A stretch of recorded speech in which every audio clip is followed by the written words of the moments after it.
দীর্ঘ ৬ বছর ধরে ভবঘুরে জীবনযাপন করছেন। মলিন পোশাক, ক্লান্ত ও অনিশ্চিত চোখে পথচারীদের দিকে তাকিয়ে থাকেন তিনি। তার জীবনের স্থায়ী কোনো আশ্রয় নেই খাবারের নিশ্চয়তা। স্থানীয়রা জানায়, লোকটিকে বহু বছর ধরে এভাবেই দেখছি। কখনো এখানে কখনো ওখানে ঘুরে বেড়ান। কেউ খাবার দিলে খান, না দিলে না খেয়েই থাকেন। এভাবে কতদিন চলবে? সরকারের উচিত এদের জন্য পুনর্বাসনের ব্যবস্থা করা। কৌতূহলবশত বৃদ্ধের কাছে তার নাম জানতে চাইলে তিনি বলেন, মাথা নষ্ট।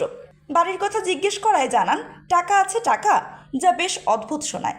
কিছুক্ষণ পর তিনি আবার বলেন, তার বাড়ি নতুন বাজারে। এমনকি তিনি জানান, তার 2টি সন্তানও রয়েছে। তবে তার কথাবার্তায় অসংলগ্নতা থাকায় ধারণা করা যায় তিনি মানসিক ভারসাম্য হারিয়ে ফেলেছেন। ময়মনসিংহ জেলার মুক্তাগাছা উপজেলার পৌর শহরের আল খিদমা ডায়াগনস্টিক সেন্টারের পাশে এই অজ্ঞাতনামা বৃদ্ধকে দেখা যায়। মুক্তাগাছা কিংবা বাংলাদেশের বিভিন্ন প্রান্তে এমন অসংখ্য ভবঘুরে মানুষ রাস্তার ধারে অনিশ্চিত জীবনযাপন করছেন। মানসিক অসুস্থতার কারণে তারা পরিবার ও সমাজ থেকে বিচ্ছিন্ন হয়ে পড়েছেন। অথচ তাদের যথাযথ চিকিৎসা ও পুনর্বাসনের সুযোগ তৈরি করা গেলে তারা স্বাভাবিক জীবনে ফিরে আসতে পারতেন। এই ধরনের মানুষদের অবহেলা না করে যথাযথ উদ্যোগ গ্রহণ করা প্রয়োজন। সরকার ও বিভিন্ন স্বেচ্ছাসেবী সংগঠন যদি মানসিক ভারসাম্যহীন এবং আশ্রয়হীনদের জন্য সঠিক চিকিৎসা ও পুনর্বাসন ব্যবস্থা গড়ে তোলে, তাহলে তাদের ভবিষ্যৎ কিছুটা হলেও নিরাপদ হতে পারে বলে মনে করেন সচেতন নাগরিক সমাজ। অনেকদিন ধরে তো দেখতেছি এখানে উনি এই লোকটা ফকিরটা মিসকিনটা এইভাবে আছে।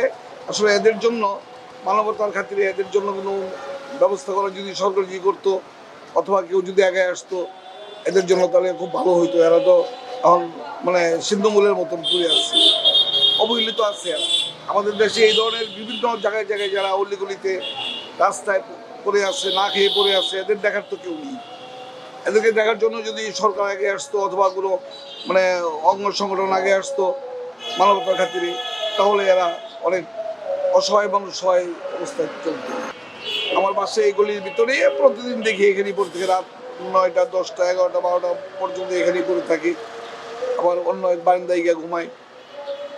আসলে এদের দেখার কেউ নেই। আপনি দেখতেছেন কতদিন হয়? আমি তো দেখছি 5-7 বছর যাবত এই মহল্লায় বিভিন্ন সময় বিভিন্ন জায়গায় বিভিন্ন সময় বিভিন্ন জায়গায় চলে যায়। ঠিক আছে।